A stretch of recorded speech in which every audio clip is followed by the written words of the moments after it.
e aplicar nas nossas vidas. Como vencer as batalhas no lar é o tema da mensagem de hoje pela manhã. Como vencer as batalhas no lar. Salmo 28, 7 a 9. O Senhor é a minha força e o meu escudo, nele o meu coração confia e dele recebo ajuda. Meu coração exulta de alegria e com o meu cântico lhe darei graças. O Senhor é a força do seu povo, a fortaleza que salva o seu ungido. Salva o teu povo e abençoa a tua herança. Cuida deles como o seu pastor e conduze-os para sempre. Amém. Meus irmãos, ontem nós falamos na reunião de casados sobre o tema quando Deus está realmente presente nos nossos lares. E nós naquela oportunidade tivemos a indicação de falar que quando Deus está presente na nossa casa, a nossa visão do nosso lar, a nossa visão do casamento, a visão que temos da família, elas são alteradas. Nós abandonamos a visão secularizada, nós temos uma compreensão realmente do plano e do propósito de Deus para a vida da nossa família. E nós começamos então, por exemplo, a encarar que o nosso lar, ele é um ambiente planejado por Deus para o nosso contentamento e para a nossa felicidade. Essa visão ela é alterada. Ao invés de acharmos que nós estamos carregando cruzes dentro da nossa casa, que a nossa mulher é uma cruz, que o marido é uma cruz, que os filhos são cruzes, ou que os pais são cruzes, são sacrifícios que nós estamos fazendo, que nós precisamos manter ali, nós entendemos que não. O lar é uma bênção, um lugar planejado por Deus, criado por Deus, instituído por Deus, para o nosso contentamento, para a nossa felicidade, para a nossa realização. Lá no livro de Gênesis, quando o homem estava só, Deus diz: não é bom que o homem esteja só, eu farei para ele alguém que lhe seja idôneo, que seja compatível. E Deus então supre uma necessidade do homem. Então o casamento, a família surge nesse sentido, para nos tornar pessoas melhores, para nos fazer pessoas realizadas. E essa precisa ser, meus irmãos, a compreensão que os crentes têm do casamento, da vida familiar e do seu lar. Às vezes nós não ouvimos por aí os crentes dizendo: minha casa é um inferno, ou minha esposa é a dona encrenca, ou meu filho é um... E te ouve coisas estranhas, né? Essas coisas precisam parar de serem ditas por nós. Nós precisamos reconhecer que aqueles que Deus colocou junto a nós são bênçãos do Senhor, para que nós possamos ter uma vida que agrade ao Senhor. Em segundo lugar, nós tivemos a oportunidade de dizer que também o lar é um ambiente de aperfeiçoamento, de crescimento e de amadurecimento. Em família nós devemos crescer, devemos ser aperfeiçoados, devemos aprofundar na vida cristã. Nessa relação que temos com os outros, nós devemos a cada dia estar nos aproximando mais e mais de Deus, especialmente se todos nós somos crentes dentro de casa.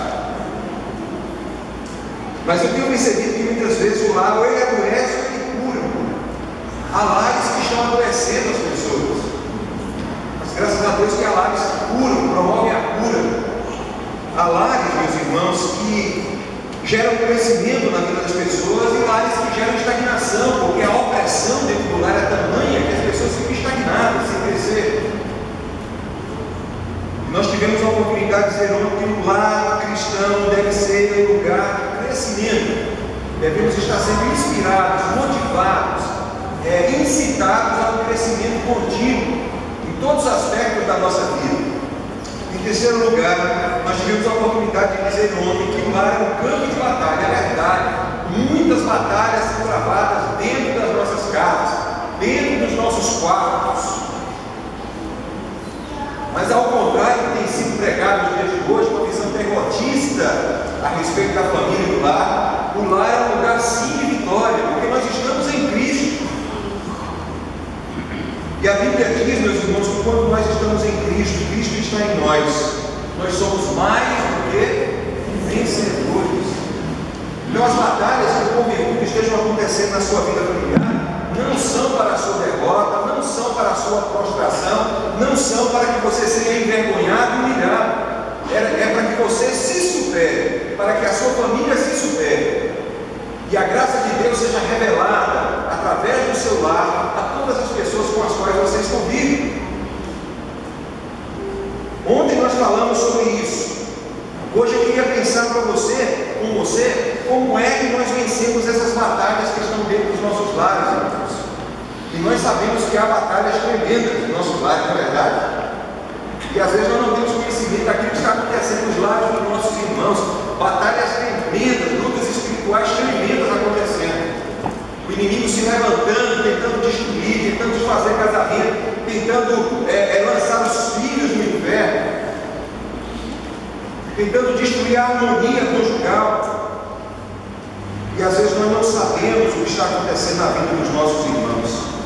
Meus irmãos, pessoas enfrentam problemas de todos os tipos na vida familiar e nas famílias cristãs, nos lares cristãos também. Ainda essa semana eu estava lendo a revista Casal Feliz deste trimestre, e tem uma reportagem muito interessante que fala sobre a questão da agressão que acontece dentro dos nossos lares, e é uma pesquisa feita em Londrina, que é uma cidade com mais de 50% de evangélicos. Londrina é uma cidade que tem muitos evangélicos, e foi feita uma pesquisa lá, e através dessa pesquisa eles reconheceram que mais de 30% das agressões que acontecem dentro dos lares, acontecem dentro de lares evangélicos.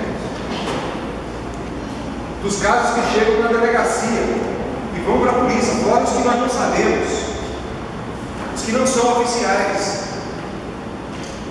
Então é importante entender que agressões às vezes acontecem dentro dos lares, há pressões, há coações, há crises relacionais, desentendimentos, há rupturas, há decepções, há frustrações, há traições dentro das nossas casas. E à luz do texto bíblico hoje pela manhã, o mesmo que lemos ontem à noite, eu quero dizer aos irmãos que Deus precisa fazer diferença na nossa vida familiar, porque Ele está presente no nosso meio. Então, quando nós enfrentamos as batalhas, as crises, as dificuldades na nossa vida familiar, Deus precisa fazer a diferença, para que nós resolvamos esses problemas, para que nós encaremos esses problemas de forma diferenciada, não uma perspectiva, vou dizer, derrotista, de que é assim mesmo. As coisas são assim, não são assim. As coisas têm que ser assim, não tem que ser assim. Deus não quer que você esteja carregando necessariamente nenhuma cruz, mas Deus também não quer que você desfaça o seu casamento. O seu marido não é uma cruz, sua esposa não é uma cruz, e você não deve se desfazer dele, nem dos seus filhos, nem dos seus pais. Eles são bênçãos de Deus colocadas na nossa vida, para nos abençoar, e para que nós abençoemos, para nos edificar e para que nós edifiquemos. Então, a minha palavra é no sentido de que nós, meus irmãos, revertamos o quadro que tem se instaurado dentro dos nossos lares. Não entreguemos os pontos, não achemos que é assim mesmo, que nós temos que viver uma vida desagradável, sem alegria, sem satisfação. Não, isso não é o propósito de Deus. Mas, por outro lado, não é também para nós abandonarmos.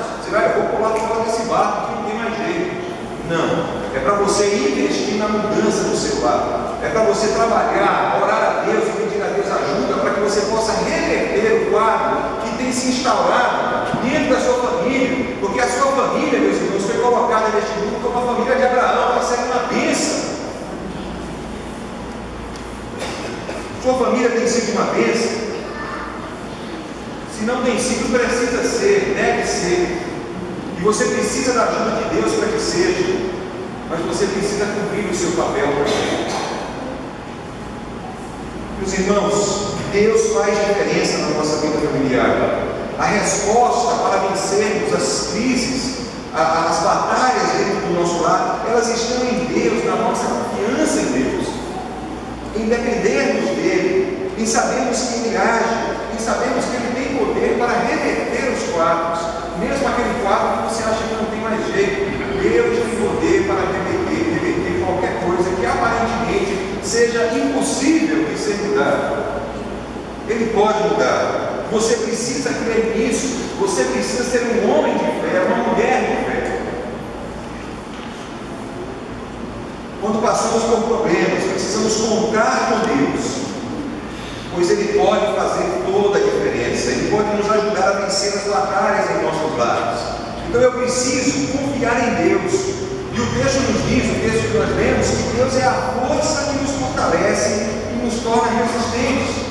O salmista diz lá no verso 7: o Senhor é a minha força. Eu não sei onde está formada e fixada a sua força, mas a força do crente, ela não está em si mesmo, ela não está nas instituições as quais ele é vinculado, não está no seu nome, no seu status, na sua profissão. A força do crente está no seu Senhor, no seu Deus, o Deus em quem ele confia, em quem ele depende.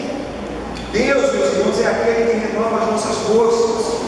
Muitas vezes em meio às batalhas dentro do nosso lar, as nossas forças vão se esvaindo, nós vamos nos sentindo enfraquecidos, vamos ficando pequenininhos assim, e os problemas vão se avolumando e vão se tornando grandes monstros contra os quais nós temos que lutar. Muitas vezes sentimos vontade de desistir, jogar tudo para cima, tudo para o alto, e na verdade vivemos um tempo em que há pessoas que estão fazendo isso. Diante das pressões dos celulares, estão jogando tudo para cima, perderam a esperança e a fé. Mas quem confia receberá uma força extra para seguir em frente, meus irmãos. É isso que eu quero que você creia hoje pela manhã.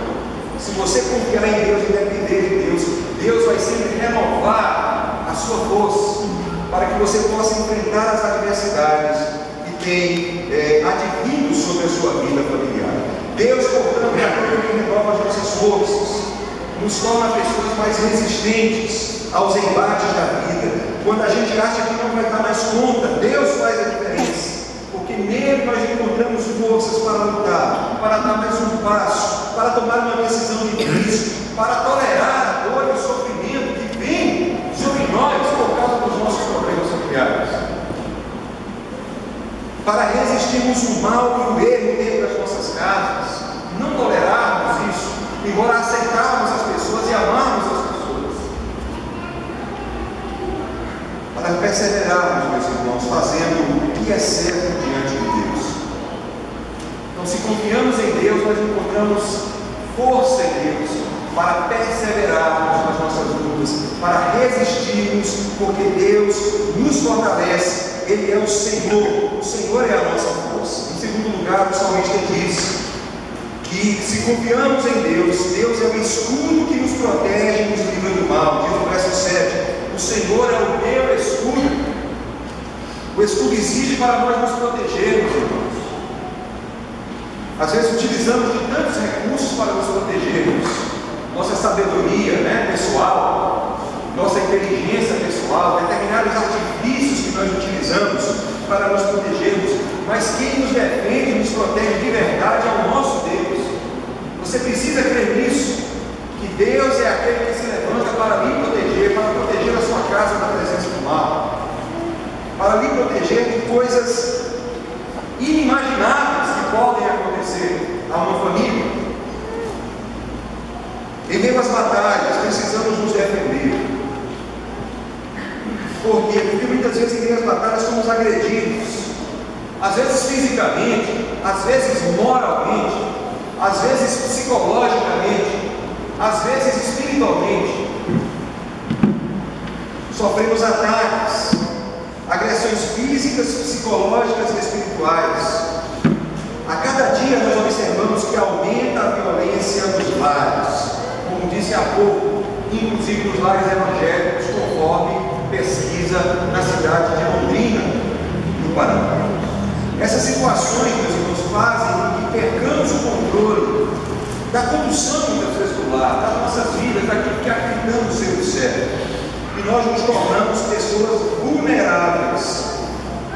E muitas vezes vulneráveis ao ponto do inimigo poder tocar em algumas áreas da nossa vida, aquelas áreas mais frágeis, aqueles pontos mais frágeis que temos na nossa vida.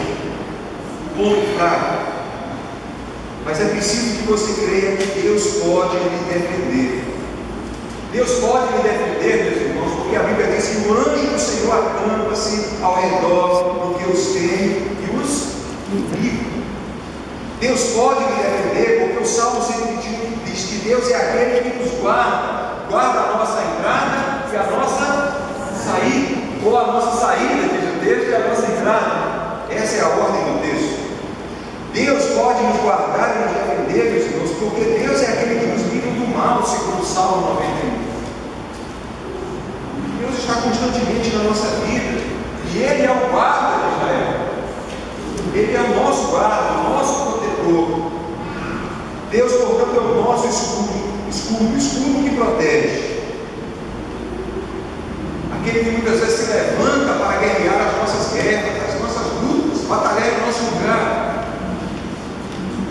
Quantas e quantas vezes nós nos sentimos injustiçados, sentimos que algo aconteceu e fomos denegridos, ou algo de errado aconteceu na nossa vida para nos destruir, e nós simplesmente percebemos que Deus então começa a agir, executar os seus juízos, executar a sua disciplina. E isso às vezes acontece dentro da nossa casa. Às vezes, como maridos, precisamos passar pela disciplina do Senhor. Às vezes, como esposa. Às vezes, como pais, como filhos. E Deus se levanta para guerrear as nossas lutas. E é muito bom saber que o juízo do Senhor não é temerário, não é um juízo falho, não é um juízo dado, heredia equivocado. O juízo de Deus é sempre perfeito. E às vezes Deus o tem executado dentro das nossas casas. E é importante que isso aconteça, para que nós possamos perceber que o nosso Deus é um Deus justo. Ele tem conhecimento das coisas que estão acontecendo na nossa vida, dentro dos nossos lares.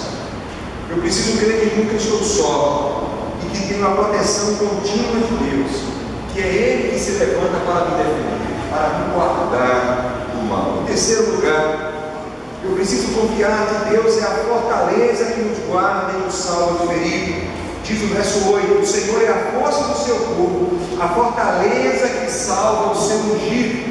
Deus é a fortaleza que salva o seu ungido, aquele que confia nele, aquele que depende dele, aquele que é revestido por ele.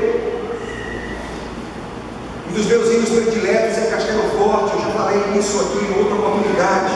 É um hino composto por Martinho Lutero durante a Reforma Protestante. Lutero compôs este hino no momento mais difícil da Reforma Protestante. Ele começou a perder o controle da Reforma. Ele começou a perder o controle da sua própria vida, porque inimigos começaram a se levantar para matá-lo. Mas Lutero confiou em Deus. Seus amigos príncipes o levaram até uma cidade que havia um castelo chamado Wartburg. Lutero então foi colocado dentro daquele castelo, foi colocado dentro daquela fortaleza, e ali ele ficou guardado e protegido pelos príncipes que eram seus amigos. Ali naquele lugar Lutero compôs este hino, mas ele sabia que não era aquele castelo que era a sua segurança, que não era o castelo que era a sua fortaleza, que não eram os príncipes com poderes meramente humanos que seriam a sua fortaleza. Lutero sabia que Deus era a fortaleza que o guardava. Deus era o seu castelo forte. E ele diz isso de forma muito clara no hino. Quando ele diz então que Deus é o seu castelo forte, a sua fortaleza que o guarda e protege do mal. Meus irmãos, assim conosco, precisamos encarar Deus como a nossa fortaleza. Ele tem poder para guardar e livrar do mal. Ele é o guarda de Israel, que protege o povo de Deus. Ele guardou Israel, por exemplo, dos egípcios. Mandou o seu anjo para destruir. Abriu o mar para que o povo atravessasse. E fez com que o povo pudesse sair do Egito. Que o povo fosse liberto da opressão. Porque Deus é a nossa fortaleza.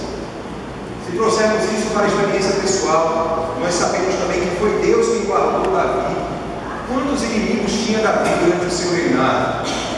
E alguns dos inimigos de Davi estavam dentro da sua casa. Vocês se lembram disso? Absalão, seu filho, tentou contra a vida de Davi. Tentou destruí-lo e tentou tomar o reino de Davi. Mas Deus guardou Davi. Deus é aquele que nos guarda. Deus nos salva de perigos.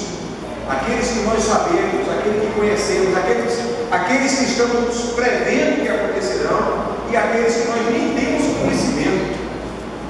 Deus é a nossa fortaleza. Em último lugar, o salmista diz que devemos confiar no Senhor, porque Deus é o pastor que cuida de nós e nos guia pelo caminho. Diz o verso 9: cuida deles com Salmo 23 também nos diz isso: o Senhor é o meu pastor. Deus é o nosso pastor, aquele que cuida de nós, que nos alimenta, que nos protege, que nos guia. Em meio aos nossos problemas, inclusive dentro das nossas casas, nós podemos receber de Deus. Em meio aos problemas, às adversidades, às crises, podemos receber de Deus cuidado em primeiro lugar. Ele continua cuidando de nós. Às vezes nós, em meio às crises, não temos tempo de cuidar de nós, mas Deus cuida de nós. Ele nos sustenta, Ele cura as nossas feridas quando somos machucados. Ele derrama o seu bálsamo sobre nós, aliviando a dor do nosso sofrimento. Em segundo lugar, enquanto pastor, Ele nos alimenta. Quantas vezes, em momento de grande crise, grande dificuldade, você perde a vontade de comer, de se alimentar, fisicamente falando? No Nordeste, a gente fica com fastio. Acontece conosco, mas Deus nos alimenta espiritualmente, porque Ele é o nosso pastor, e isso é responsabilidade do pastor das nossas almas, nos alimentar com alimento espiritual. Então, em meio às nossas batalhas, nós ficamos fortes, porque recebemos o alimento adequado da parte de Deus, para que fiquemos sadios, fortalecidos para enfrentarmos as adversidades. E outra coisa também que Deus nos faz como pastor, é que Ele nos conduz, diz o texto lá claramente, Ele nos conduz no nosso caminho. No Salmo 23 também diz isso: o Senhor nos conduz às águas tranquilas, aos pastos verdejantes. Deus é aquele então que nos orienta.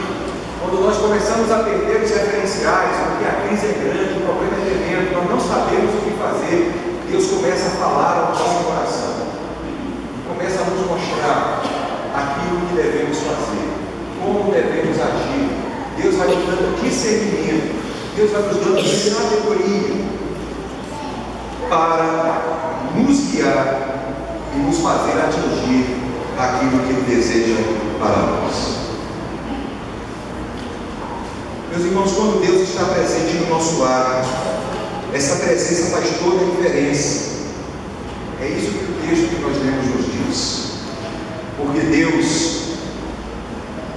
é a força que nos sustenta e que nos fortalece, é o escudo que nos protege, é a fortaleza que nos guarda, é o pastor que cuida, que alimenta e que guia as nossas vidas.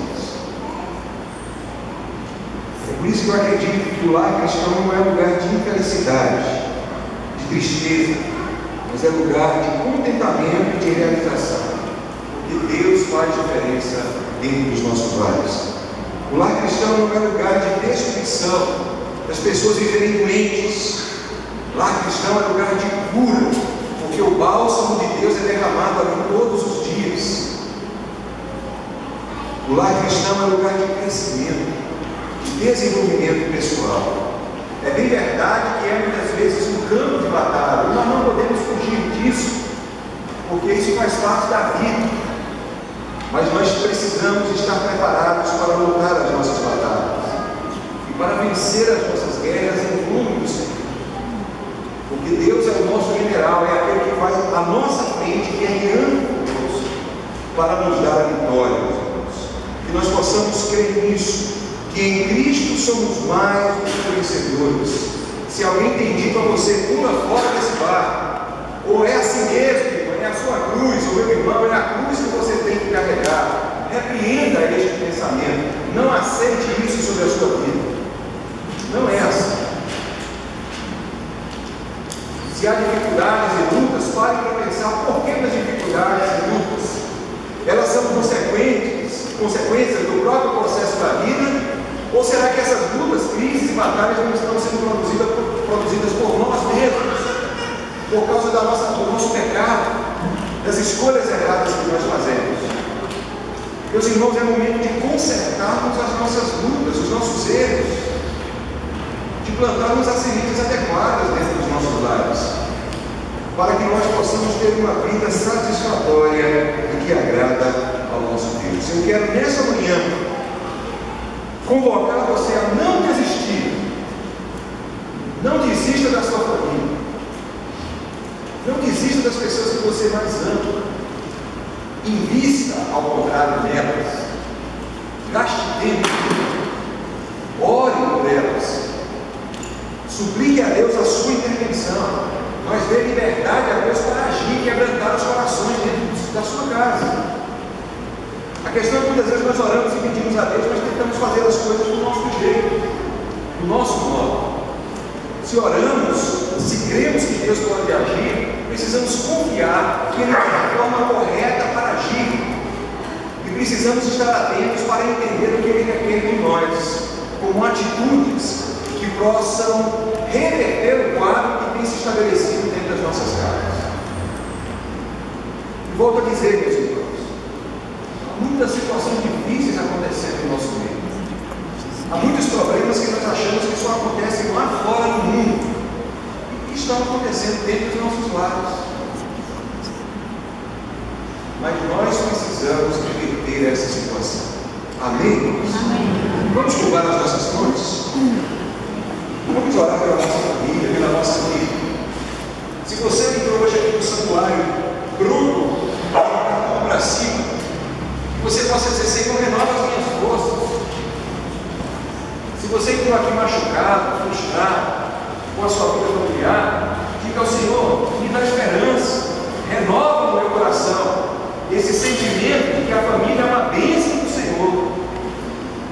Se você reconhece hoje pela manhã que você na verdade não tem feito nada para melhorar a sua condição na família, pelo contrário, você é aquele que coloca sempre mais lenha para que os problemas cresçam, diga ao Senhor: Senhor, controla o meu espírito, me dá sabedoria para ficar calado na hora certa, ajuda-me a controlar esse espírito de agressividade que eu tenho.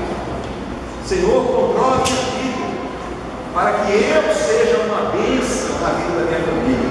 O que a gente observa, meus irmãos, é que a gente ainda quer mudar, a gente pensa em mudar as situações, mas nós estamos sempre esperando pelo outro, que o outro mude, que o outro se converta, que o outro se arrependa dos seus erros. E Deus quer começar essa obra através da nossa vida. É a começar em mim que as coisas precisam acontecer. Então diga isso ao Senhor: Senhor, não começa em mim, muda o meu coração e cumpre a tua vontade na minha vida. Senhor, fortalece o meu lar, o meu relacionamento conjugal, guarda os meus filhos do mal, ajuda-os a crescerem na tua presença na igreja. Senhor, guarda minha esposa do mal, guarda o marido do mal. Há tantos males de mundo onde nós estamos vivendo, mas Deus é aquele que nos guarda. Na sexta-feira, na minha coinonia, eu estive pensando lá com os irmãos sobre a importância de orarmos mais pelas nossas famílias.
desafiando-nos, Senhor Deus, a depositarmos a nossa confiança no Senhor e a fazermos a nossa parte e a conclamarmos os nossos queridos dentro de casa, cada qual a fazerem a sua parte, para que o nosso lar seja uma grande bênção e nós possamos abençoar a vida de outras pessoas. Tem misericórdia de